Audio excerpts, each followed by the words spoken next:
It is well known that both of the iconic Twin Towers completely collapsed on 9/11. It is less known that a third World Trade Center skyscraper, WTC Building 7, also collapsed that same day. WTC 7 was not hit by a plane and had only a few scattered fires. This 47-story building collapsed straight down in less than 7 seconds into a 4-story high pile of rubble.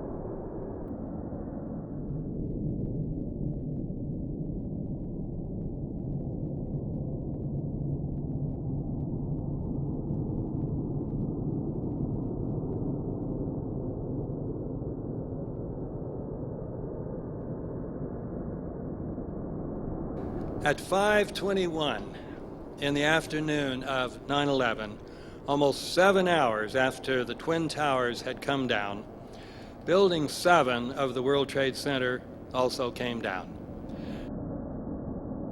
The collapse of this building was from the very beginning considered a mystery.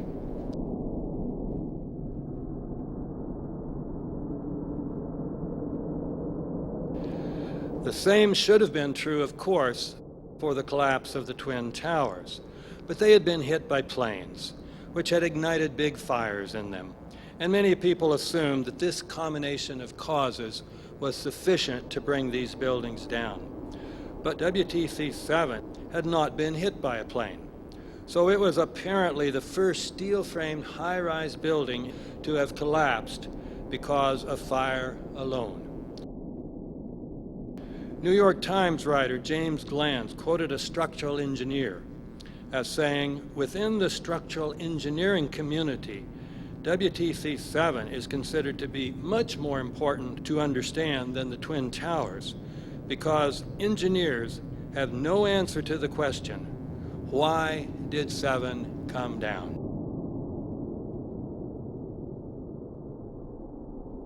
From a purely scientific perspective, of course, there would have been an obvious answer. Scientists, presupposing the regularity of nature, operate on the principle that like effects generally imply like causes. Scientists are therefore loath to posit unprecedented causes for common phenomena. By 9/11, the collapse of steel-framed high-rise buildings had become a rather common phenomenon, which most Americans had seen on television.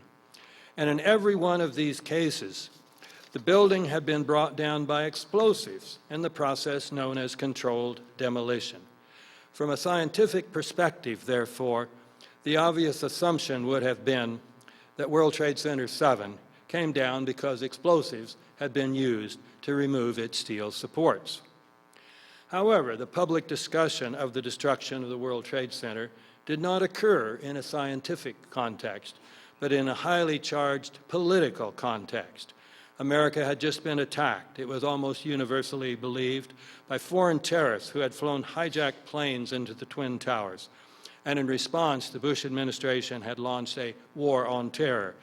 The idea that even one of the buildings had been brought down by explosives would have implied that the attacks had not been a surprise.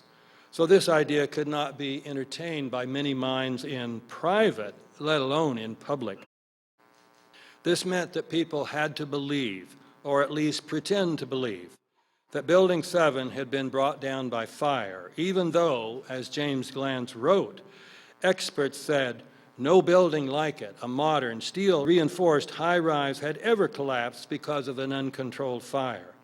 And so this building's collapse had to be considered a mystery, insofar as it was considered at all.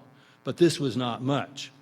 Although World Trade Center 7 was a 47-story building, which in most places would have been the tallest building in the city, if not the state, It was dwarfed by the 110-story Twin Towers. It was also dwarfed by them in the ensuing media coverage.